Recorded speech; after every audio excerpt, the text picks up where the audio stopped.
So, welcome back to September Off Topic with me and my pal Darren. What's up, Darren? Hey, Greg. Hey, everybody. So, we had a conversation about a week ago. Well, not even a week ago with our buddy Lou. That was fun. But this time I get you all to myself. So it's just the two of us. Yep. And I'm excited.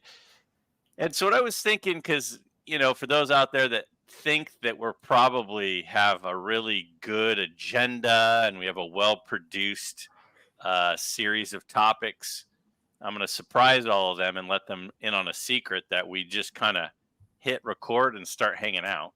We wing it. We do. And that's partly why we go off topic. So I was sitting there this morning before work started and I said, and you don't even know this yet, but I was like, if I were to ask Darren a few questions, what questions would I ask Darren? Oh boy. But card related, not other stuff, but And so I wrote out 10 questions that I think are interesting topics that I'd love to hear your opinion on. And I'm hoping to get through as many of the 10 as we can. Now, realizing that we can find many rabbit holes along the way, I'm expecting some follow-up questions from that I'll be jumping in with. But there's 10 things, 10, that I want to ask you. Does that sound fun?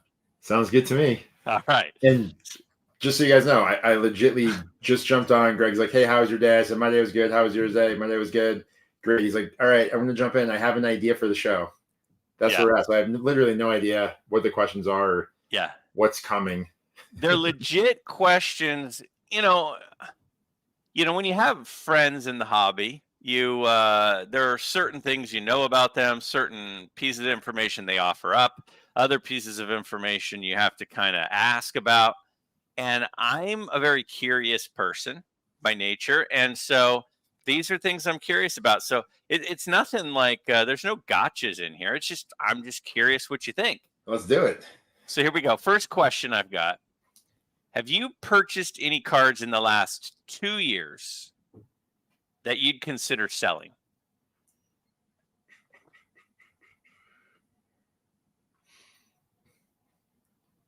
Maybe. Okay. Go on.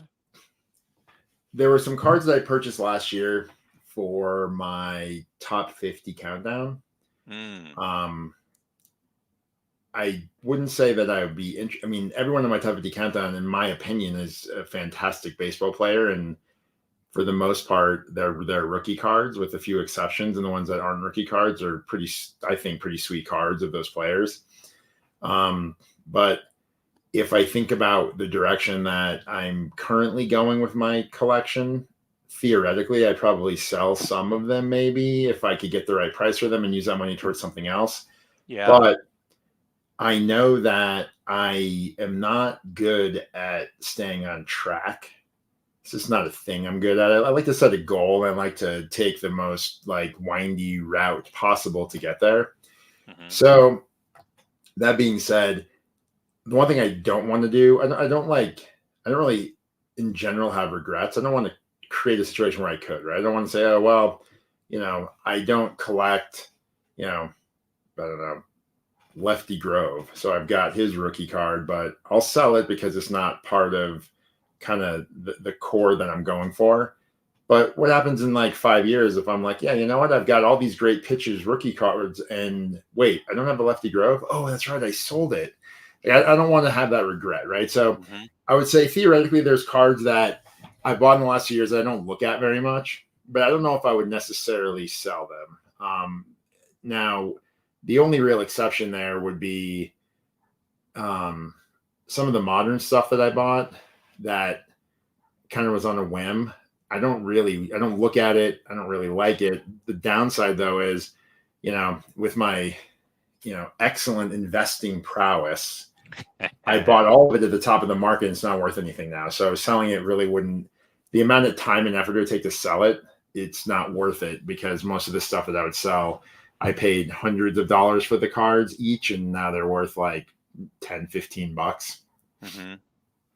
So a second ago, you said the core that I'm going for. They're not really a part of the core that I'm going for. What's the core that you're going for? So up until July-ish, I've been focusing on. Let me take a step back. Historically, I've focused on rookie cards. Obviously, I've got my Nolan Ryans. Where are they at here? These Nolan Ryans. But outside of those, I primarily focus on rookie cards. This year, I've enjoyed picking up cards that are just great cards of great players that aren't their rookie cards. And I think that's the direction that I'd like to keep going. I think over the last like 4 or 5 months, my pickups have been, you've been seeing fewer pickups, and the pickups I've been getting are a little bit bigger. I think that's the direction that I'm going. So when I make the comment of some of these cards might not align with the direction, it's not so much that I don't like the cards. It's just, my future purchases, I'm planning to do fewer purchases, but bigger cards for the most part. Obviously, if I see something I like, that's not like a crazy, not like a big crazy card that I have to pull out of my Grail account for, I might pick it up. But for the most part, I'm just going to focus on, the more iconic cards that I really like. So, if you could sell your Lefty Grove, and I'm trying to think of another card that I think would fit into this sort of category for you, but your Lefty Grove my 48 Bowman Spawn, maybe, let's say, hypothetically. Okay, so your Bowman Spawn, a 60 Yastrzemski, and a Lefty Grove. If you could sell those and get, I don't know what grades they are, so I'm just spitballing here, but you could get a Jackie Robinson Burke Ross card that you don't have, and you want to focus more on Jackie Robinson, you would consider selling those cards to acquire this other one.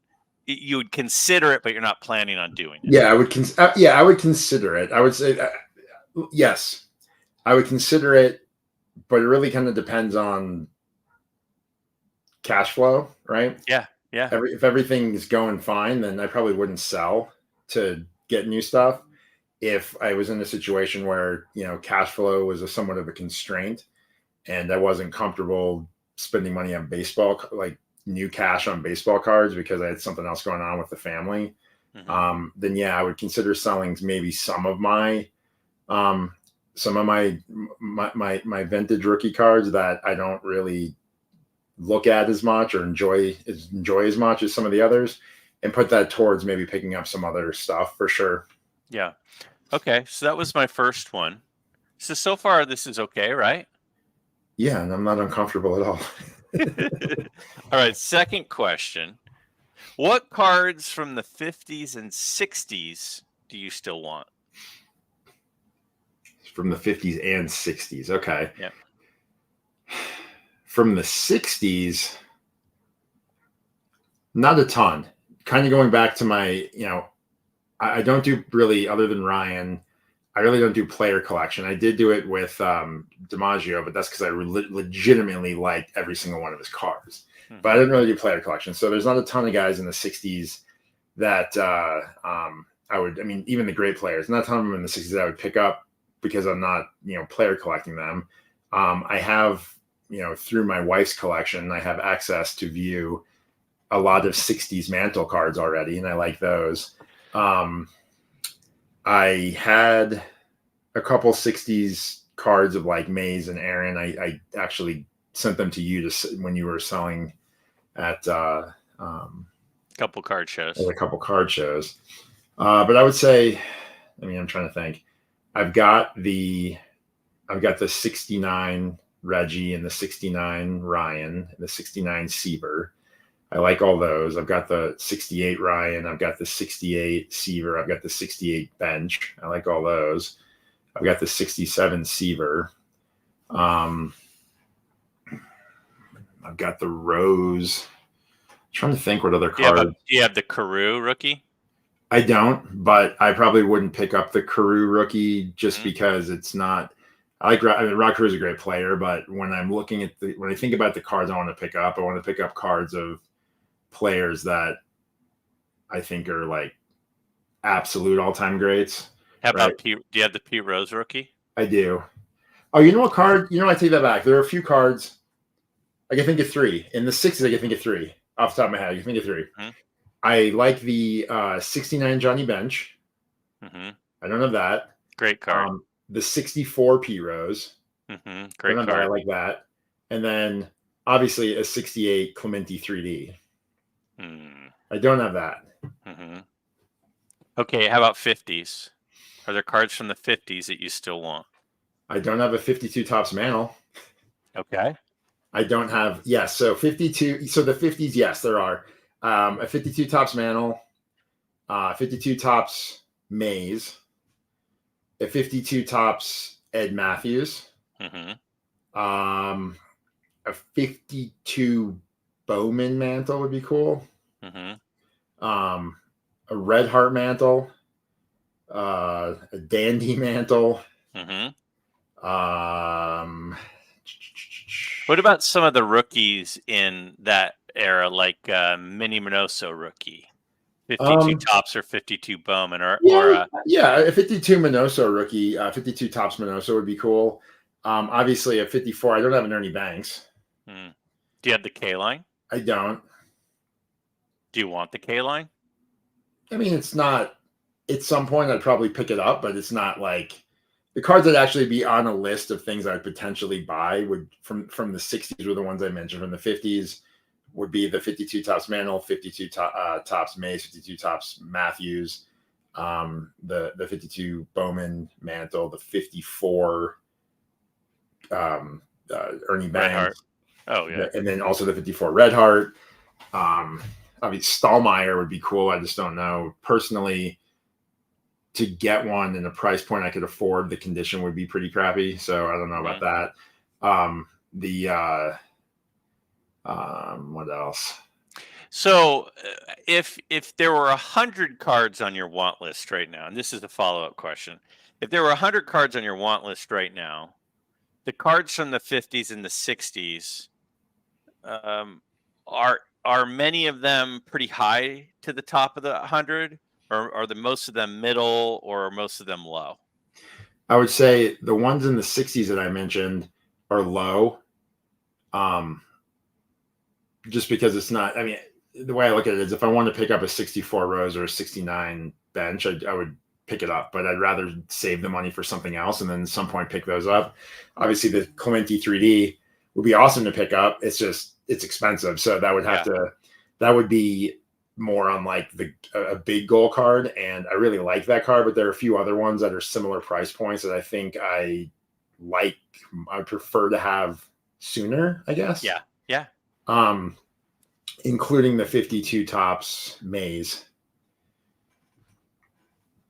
But then the 50s, the 50 cards are, I would say the 60s ones are lower priority because they're either too expensive or I'd rather spend the money on something else. The 50s ones are, I think, a little bit higher priority, I would say. The 52 Topps Mays is probably, out of all those cards I mentioned, the one that I would want to pick up the most. I mean, the Mantle, 52 Topps Mantle is great, but, I don't want to spend $30,000 on a card that looks like it got ran over. Like, if I was going to do that, there's other cards I'd rather have. Like, for the same price as a Mantle and a 1, I could rather have a 1915 Cracker Jack Cobb and a 1 or a 2 or maybe Cobb and a 2 or a Joe Jackson and a 1. I'd rather have, if I'm gonna have a card that looks like it's chewed up, I'd rather have one of those than a Mantle. I get it. All right, third question.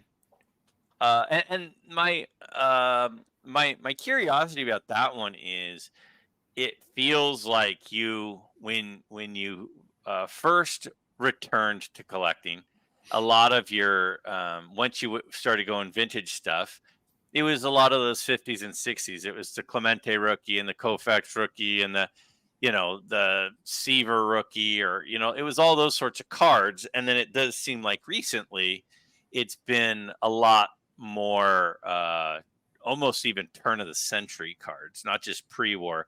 I mean, granted, you've been doing a lot of DiMaggio this past year and a few Jackie Robinsons, but a lot of the stuff I see you eyeing the most is pretty old stuff, and so I was just kind of curious if there was any of that 50s and 60s stuff that still piqued your interest. Yeah, so I love you make a very good point. So the reason I think that when a year ago when I was picking up, or a couple of years ago when I was picking those cards up, to me, the ones I already have, for the most part, obviously the Mantle and the 52 Tops Maze, but for the most part, those were cards that as a kid, I thought were the coolest cards. Like when I was a kid, I didn't go to big card shows.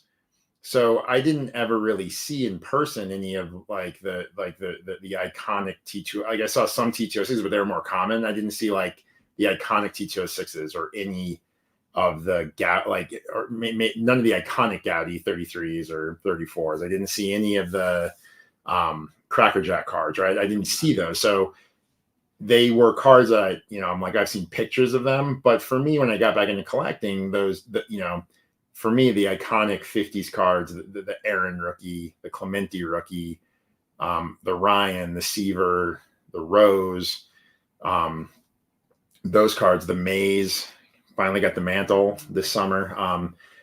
Those cards for me were like, wow, when I was a kid and I'd go to the card shows with my dad and my brother and I'd see those, I would, I'd look at those and be like, oh my God, that'd be so cool if someday I could get those. Because even back then, they weren't nearly as expensive as they are now, but they were definitely out of the range of like lawn mowing money purchases, right?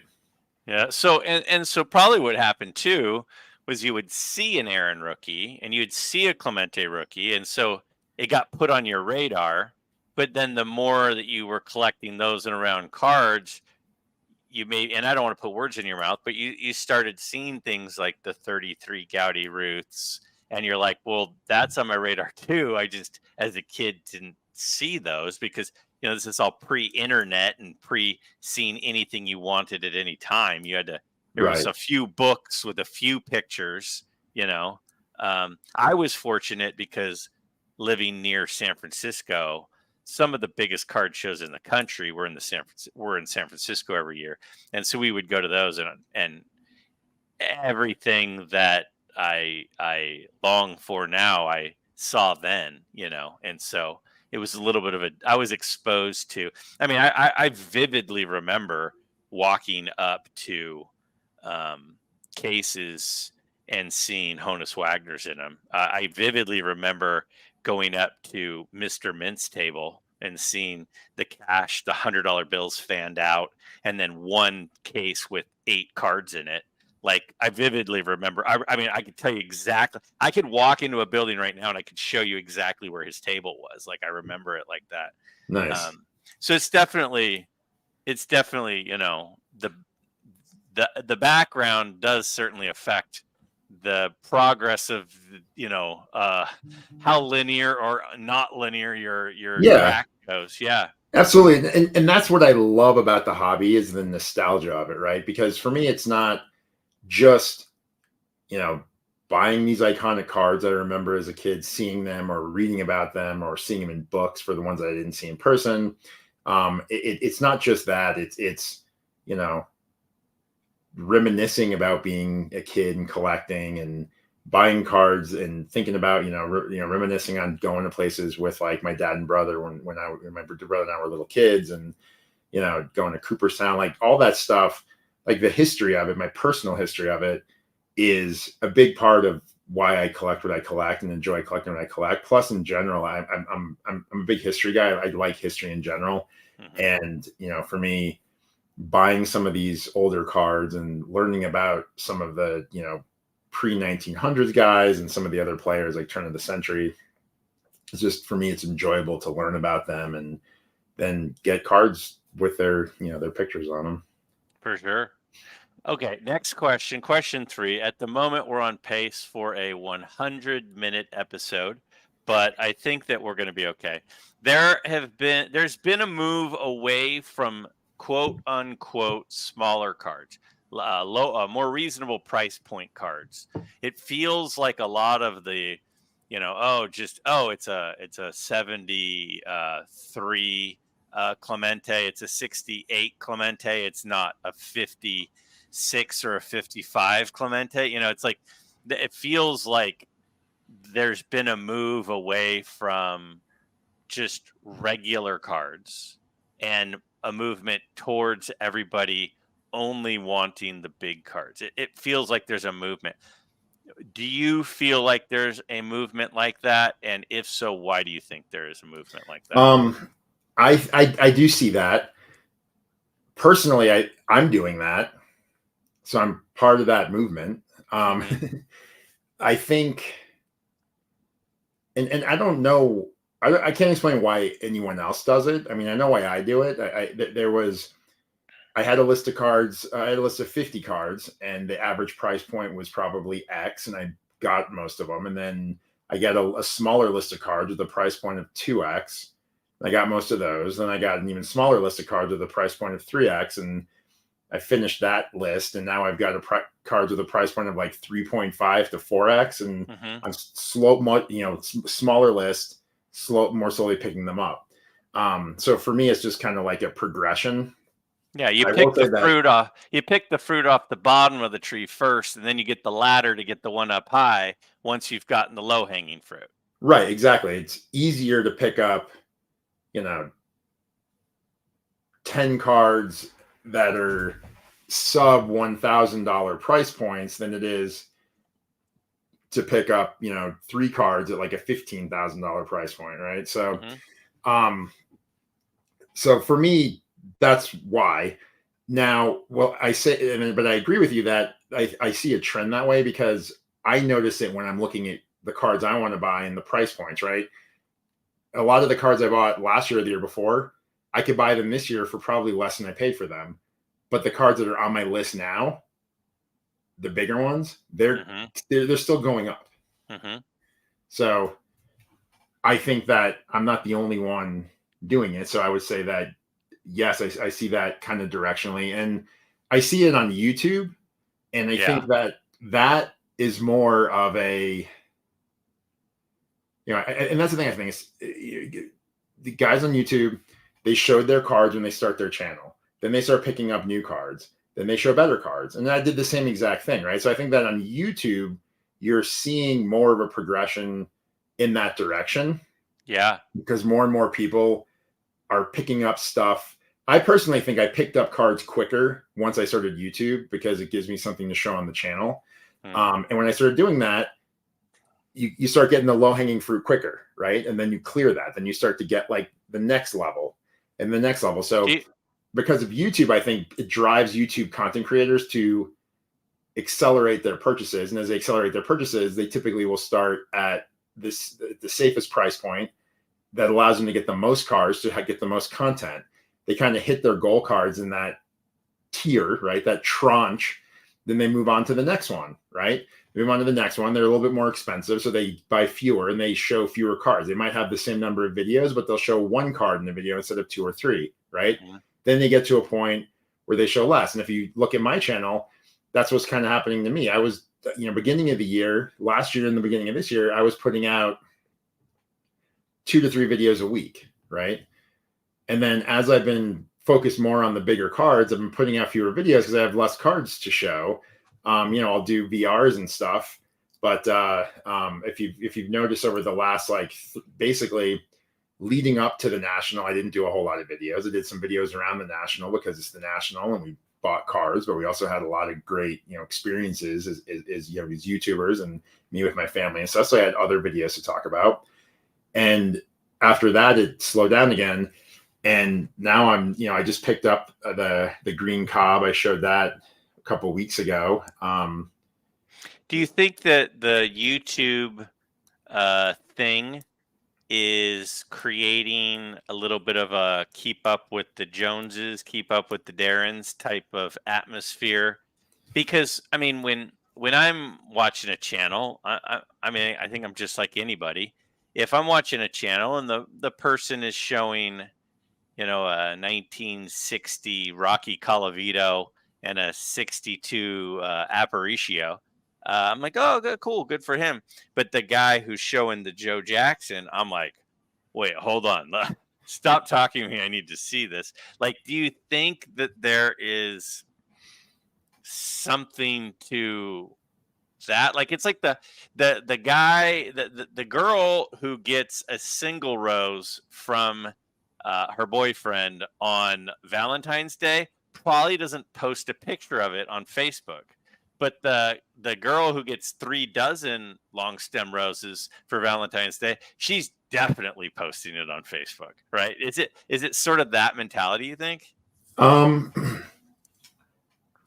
For me, not really. I hope that I'm not contributing to that because I wouldn't want that.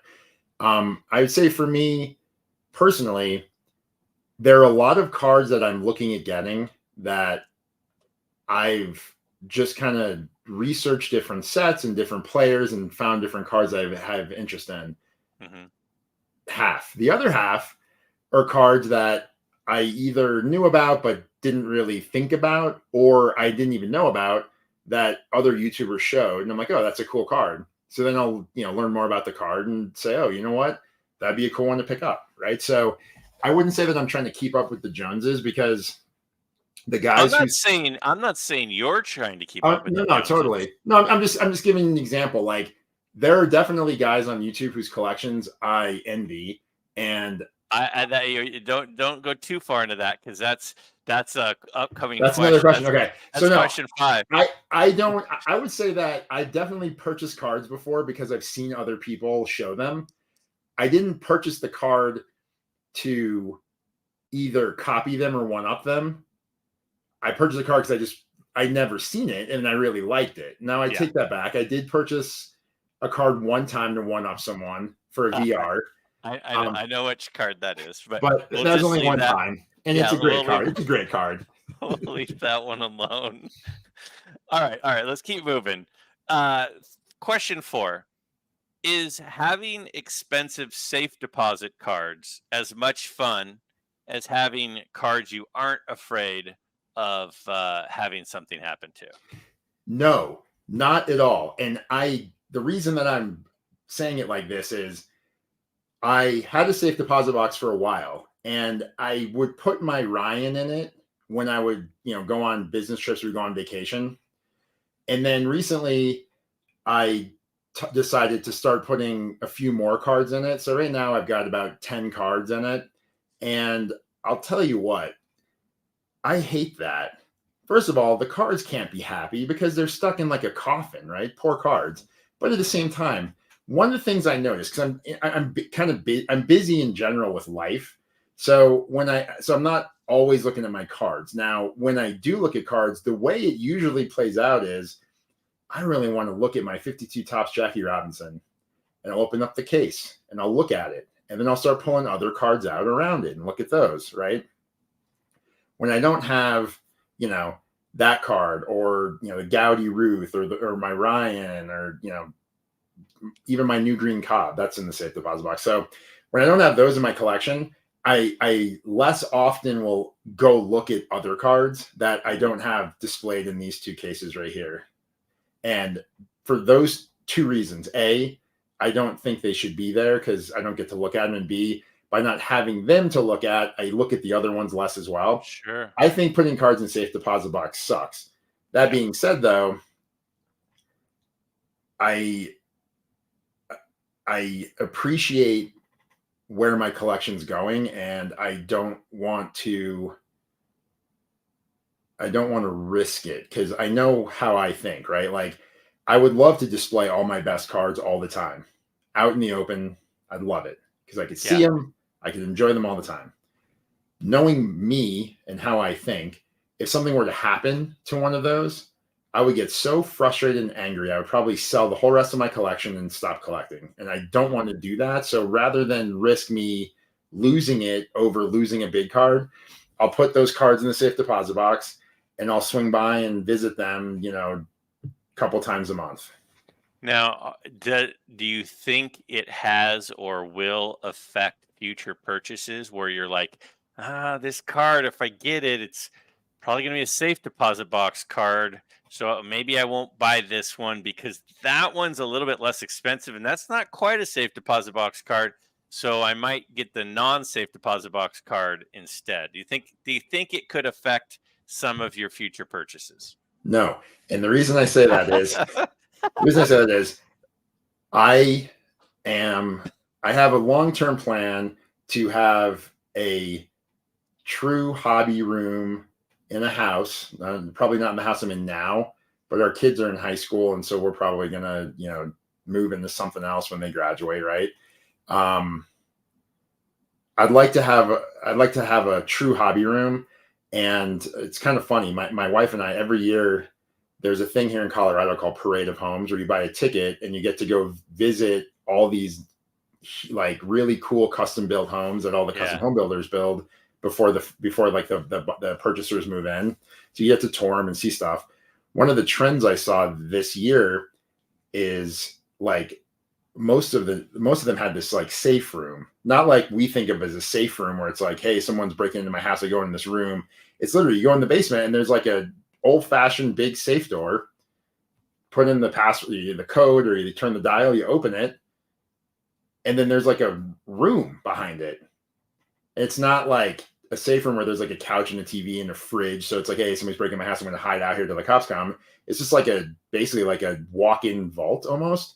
And I was like, that's kind of cool. If I had one of those in the next house, I wouldn't need a safe deposit box anymore. And then that sounds really cool. And if I were to stop buying the cards I want to buy because they might have to go in the safe deposit box at some point, then when I get the new house someday, I won't have the cards I want to display. So no, I don't think it's going to affect it. Plus, to me, looking at them I love looking at them. That's probably my favorite part. But getting it, like having it show up and unpacking it from the box and opening the box and taking the card out, that's pretty sweet when it's a big card. Yeah. All right. And for those keeping score at home, tranche is another word that I missed on the SATs, which you used earlier. Who is someone right now that you feel has a lot of influence on your collecting?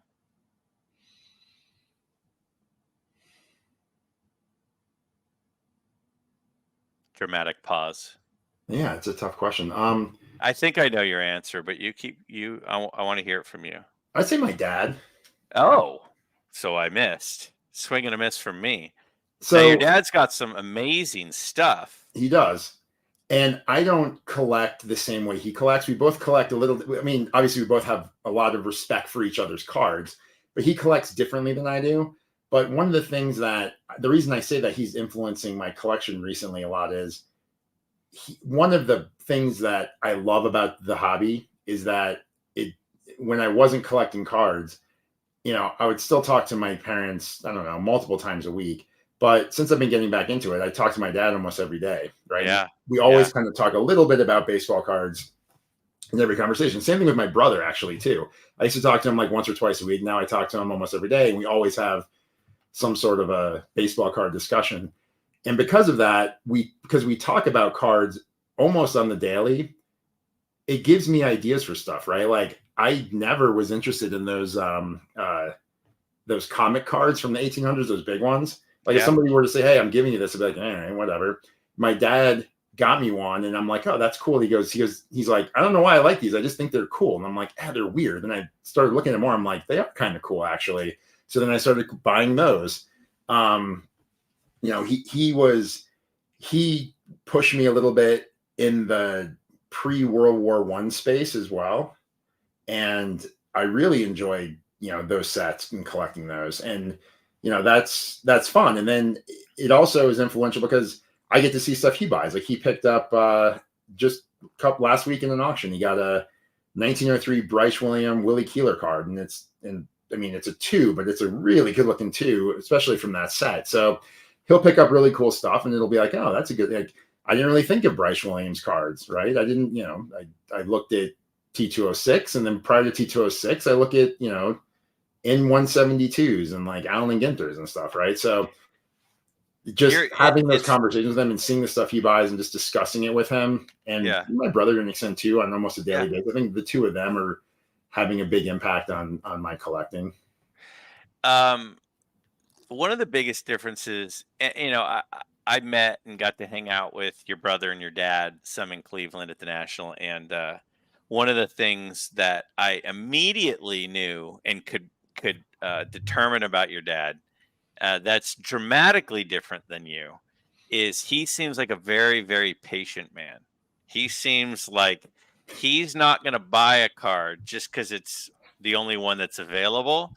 He will say that is not the right one, so I'm going to wait. Whereas you and I would go, well, if I don't get this one, it could be years until I see another one because it's a super rare card.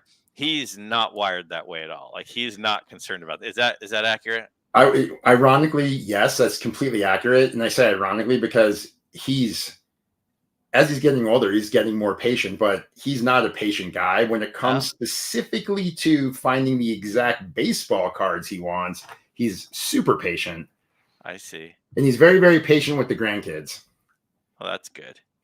I know his grandkids are very important to him, which just like his sons are, which is I think a lot of the reason you and I click so well is because of the importance of family that our parents taught us. Yeah, sure. 100%.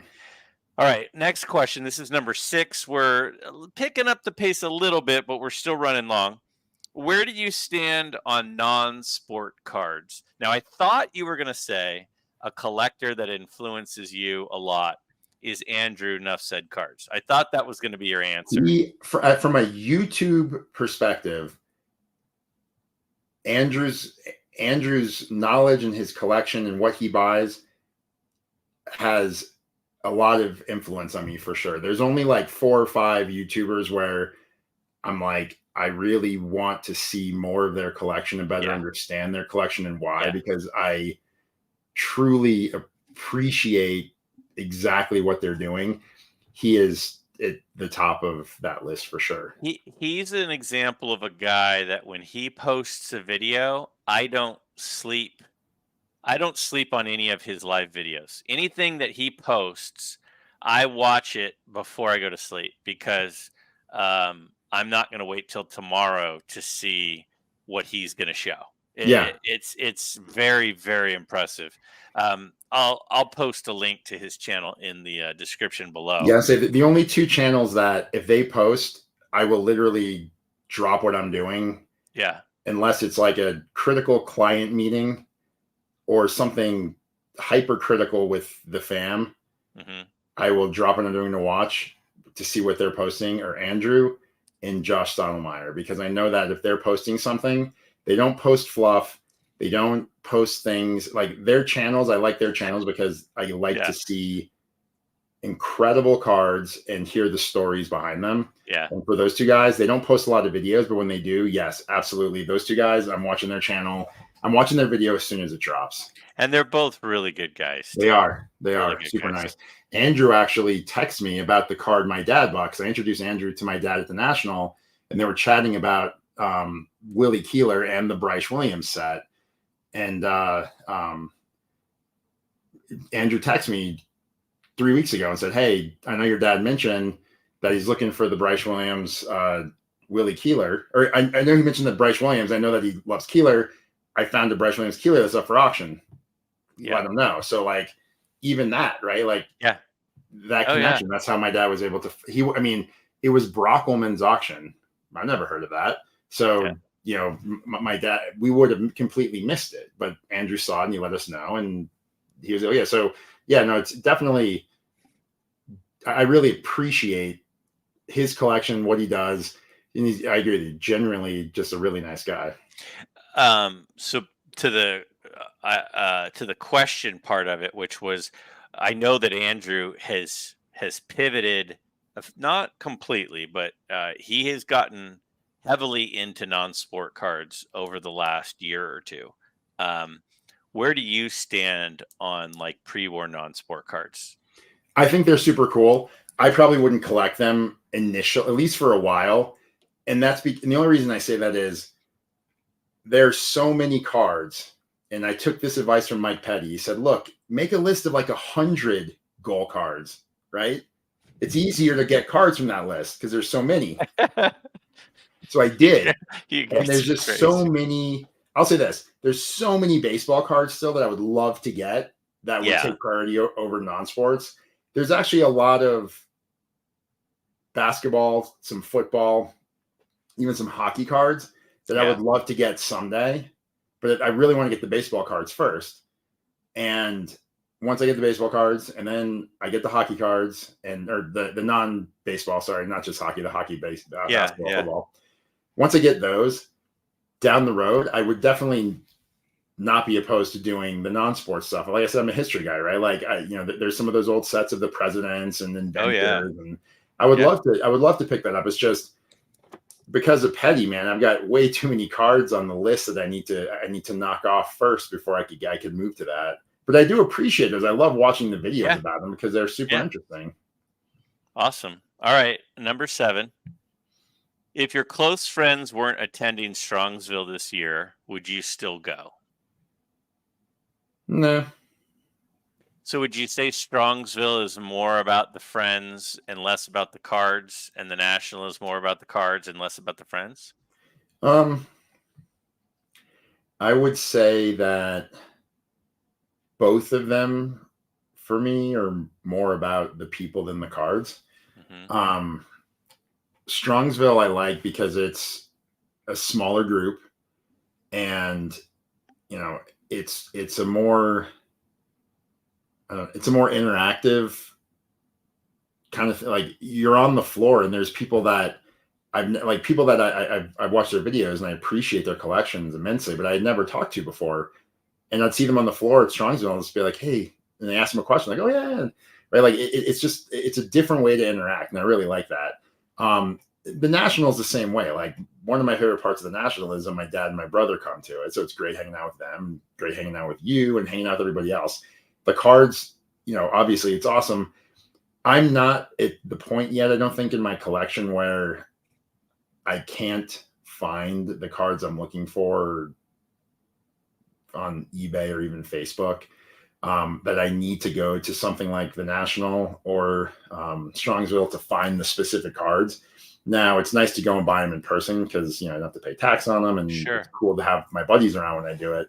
But I don't think I'm buying cards that are at the level where it's like, oh, I need to go to those shows to find these because I can't find them anywhere else. So for me, it's more about both of those shows are more about the people. But I like Strongsville interaction, I think, more just because everyone that's there, at least last year, everyone that was there from YouTube interacted with each other the whole time, both on the floor, and after the show, going to dinner and stuff. And where the National, because there's so many people there, you kind of break out into your groups, right? Yeah. Where Strongsville, it seemed like you didn't really break out into your groups. Everybody just kind of hung out with everybody else. So I like that. Yeah, I agree. All right, number 8. Will guys like Evers, Marquard, Huey Jennings, stuff like that, so the not massive names, will they still have demand in 50 years, or will it only be the big names like Ruth and Cobb and Cy Young and Mathewson and stuff? That's a good question. I don't know. I think those guys were great players, and I think that it would be a shame if they kind of got lost to history. Mm-hmm. But 50 years from now, it'll be 150 years since those guys played, right? And 130, I guess, 120, but 140 in some cases. But yeah, I hope not. And I think from a collectability perspective, I think guys like that will always have a demand for them, right? Because obviously the current trajectory of pricing probably won't stand, because then some of this stuff will just be like absurdly, like it already is, but even more absurdly priced.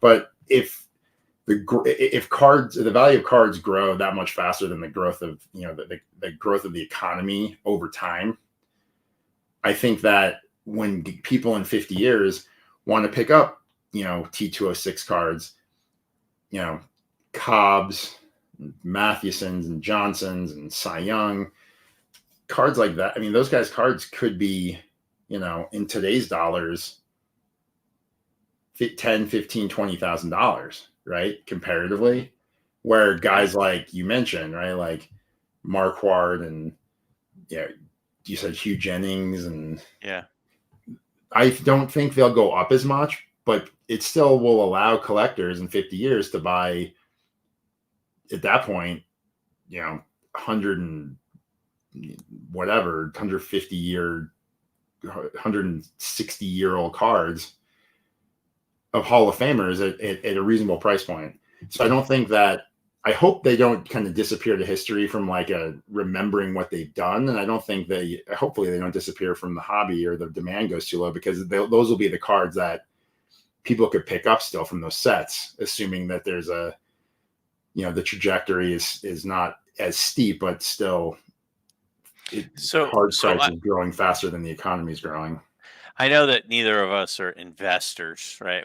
Our channels aren't called Return to Investing; it's Return to Collecting, right? So, if from an investing point of view, though, just for a second, let's just put our brain in that place. You're saying you think that the better investment would be Ruth and Cobb and Mathewson over the volume of other Hall of Famers of that era with not the same sort of magnitude of they're not first ballot guys, or they're not inaugural ballot guys. Yeah, I think so. I think, couple things. One, the greatest players cards, they're becoming, or for a while they're becoming more scarce, right? Because if you have like a common card from the T206 set, you might look at it, put it down. If you have a Cobb, you're going to look at it more often. Before grading, people would touch the cards more. They'd wear out. Things would happen to them, right? So I think there's probably, in general, there's fewer of them, of the greats, just because of that. Kids would wrap the rubber bands around their 52 toss. They're like, look, the Mantle's on the top. Check that out, right? You want to see that Mantle, right? Well, then it gets messed up. So I think there's fewer of them. And obviously from a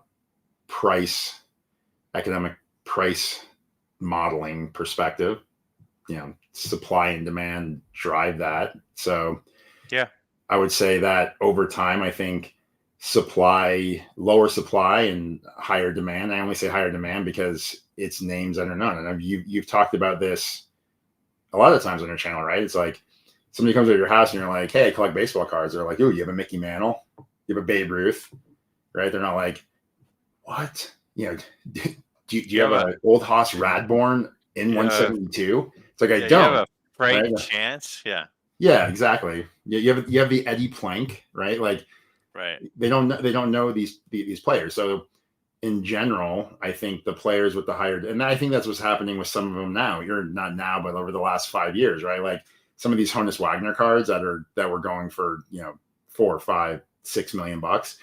Some of them weren't even being sold to baseball card collectors. They're being sold to just rich guys that are like, hey, this is the card, so I have it framed on the wall of my house next to a Picasso. Okay, great. Like you have no idea what that is, other than it's the most expensive baseball card. But when you have cards like that, where people are like, hey, I've got money and I kind of want to buy some cards, Ruth, Mantle, those are the names that people will, I think, always buy.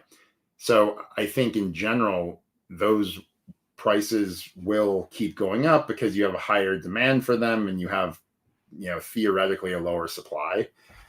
But I do not have a Series 7 license, so I am not giving any sort of financial... Oh, no, this is all for entertainment purposes. Yes. All right, 2 more questions.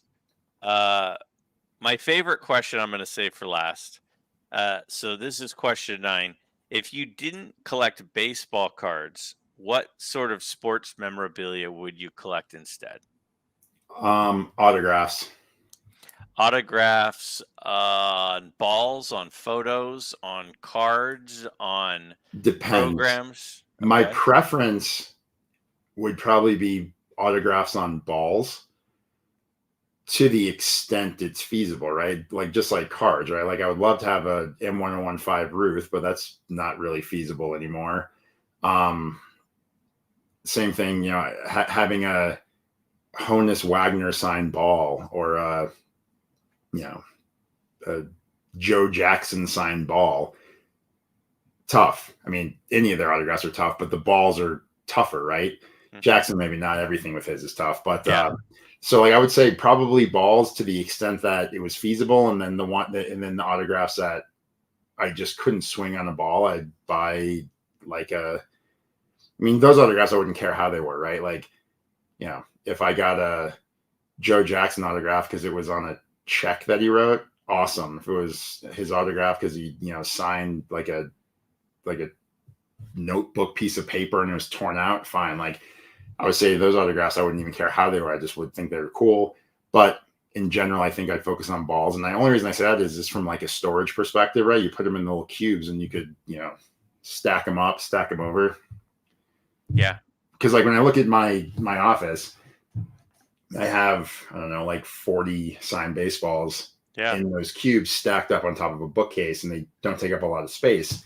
But then on my other bookshelves, I've got my like signed note cards and stuff, and they take up, you can't double stack them because you won't see them. So to be able to see them all, I got 2 bookcases have 6 of cross versus this other one's got 40 balls on it. So I just think from a storage perspective, it's easier. Space perspective, I guess. Yeah. Sure. All right. Last question. This has been fun. I've had fun. I don't know if anyone's listening. Again, sorry for boring. Thank you, whoever is still listening to this. Thanks, dads. Yeah. Hey, Dad. Hey, Coach. Hope you guys are enjoying. If you didn't own any vintage cards right now, but you had the same budget that you currently have, what are the first 5 cards that you would buy? So if I basically sold, like hypothetically, my collection disappeared, but the value of my collection fell into my baseball card account? No, I wouldn't say that. I would say I could pick some pretty cool. Yeah, I don't think that you have a check with the equal value. You're starting from ground zero. Okay. You've just returned to collecting today. Okay. And you have the same saving trajectory that you're on, but you have 5 cards that are the top 5 on your list as things stand now, not when you started a couple of years, 4 years ago. Okay, I see where you're going. Okay, so to caveat that, I would never have gotten into collecting again if my parents hadn't got me my Ryan rookie for my 40th birthday. Sure. So I will assume that they gave me that card so that I have that. Yes. Now I've got 5 more cards to buy. I like that qualifier. Okay. Because the Ryan would absolutely be on the list, but I'm assuming I got that already. Yeah, your pop just gave you this awesome card gift, and now you're off. And being where you are now and being exposed to the cards that you are now and everything that you've picked up over the last several years, what are the first 5, not in any particular order, but what are the 5 that you go for? And I'm assuming they could be repeats of cards I already own. Yes, of course. Okay. Sure. I'm assuming they probably all would be repeats of stuff you already own. More or less, I think. Yeah. 52 Topps, Jackie Robinson. Okay.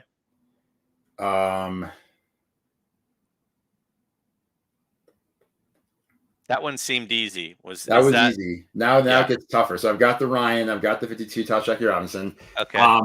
The T206 Cobb Green. Okay. The most recent purchase and a national purchase. So 2 cards you've picked up in the last 2 months. Or 2 of my favorite cards. They just price point wise were always sort of out of my league, right? Sure. So those 2 for sure. The 51 Bowman Mantle. Okay. So another card that you've picked up this summer. Yes. Okay. The 54 Topps Hank Aaron. I had a feeling that one was going to be on there. I know that when you got back in several years ago when you got back in, that was one of the first cards you locked eyes on. So I thought that one still would be there. But okay, Yeah, so we for got sure. I love the that card. the 52 Jackie, the T206 green portrait Cobb, the 51 Mantle Bowman Mantle, and then the Hank Aaron 54 Topps rookie. You got Yep. one last pick. So this is where it gets tougher because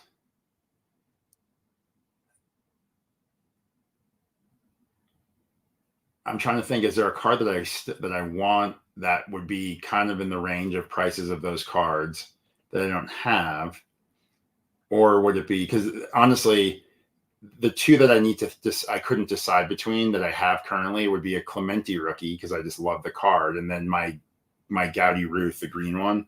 Yeah. I've always liked that card. I've always liked that Yeah. card. But the problem is I can never find it at a reasonable price point.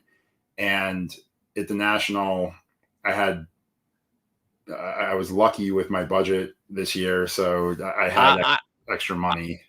I am fairly impressed with myself because I think that I don't know if I'd have been 4 for 4 so far, but I'd be pretty darn close. There's maybe one other card that you haven't mentioned that I thought maybe would be on there, but so you now have to make the decision between the green Gowdy Ruth, 33 Gowdy Ruth, and the 55 Clemente rookie card.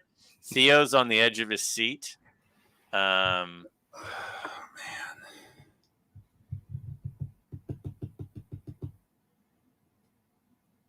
Dramatic pause. Oh man, that's so difficult. I'd go. You know what? I would say if I was buying all 5 of them at the same time, based on just picking up the cards, I'd probably go with the Clemente. Interesting. And I love that Ruth. I love that Ruth. One of my favorite card images of any card in the hobby. But I would go with the Clemente because obviously it's an iconic card. I have so much respect for him as a person.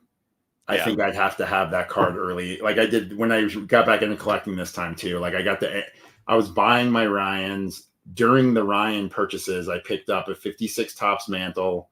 I picked up the Aaron. I picked up the Clemente, and there's only 3 cards I picked up during the Ryan run until the Ryan run was done. I'm a little surprised that Gehrig or DiMaggio didn't make the list, specifically the 38 Gowdy DiMaggio. I'm a little surprised that didn't. Well, if you had said what 10 cards would you have bought, that definitely would have been. That would have been easier. I wanted it to be difficult. Yeah, no, I love that card. I really, really love that card. If I had to start over with just 5 cards, I would start with those 5, and then quickly after that pick up probably. Honestly, I like the 34. You're trying to expand the list, and I'm not going to. No, I'm saying Mike Petty's going to vouch for me here. I just finished the list, Greg. I got to start on the new list. I finished one, so now I'm on the next list. Both 30. So the next 5, both 34 Gowdy Gehrigs, the 33 Gowdy Gehrig, the DiMaggio. He's trying to make the list of 5 a list of 10 to bail himself out. You made your decision on your 5 cards. And those are my 5. Those are my 5. I wouldn't change those 5. I wouldn't change those 5. They're fantastic choices, I got to say. They're absolutely fantastic. Well, we're just about at the hour mark. I honestly would say that this is maybe my favorite hour of the week so far.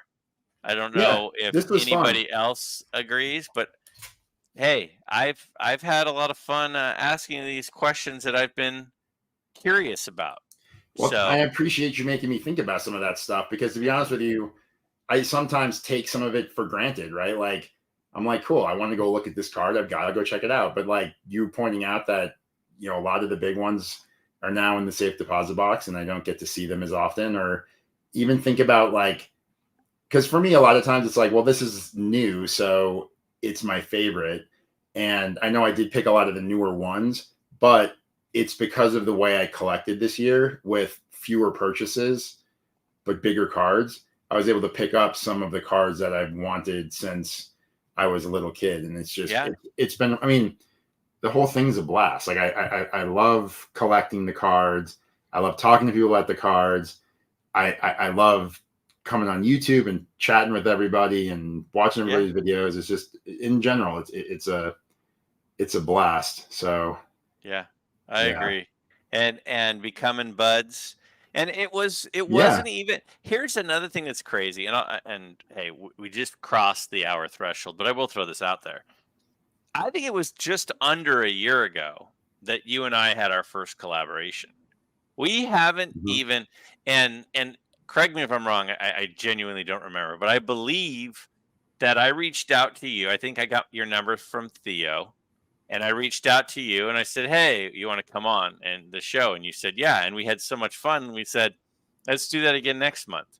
And I think it was about. I'd have to look back, but I think it was like It was maybe like November. it's probably November because I remember I was in New Orleans with my dad, my brother, and a bunch of my cousins, my uncle, hanging out for a weekend, and that was at the end of October last year. And I remember because I was in New Orleans, I was chilling in the courtyard, sweating my ass off in New Orleans in October because it's humid there.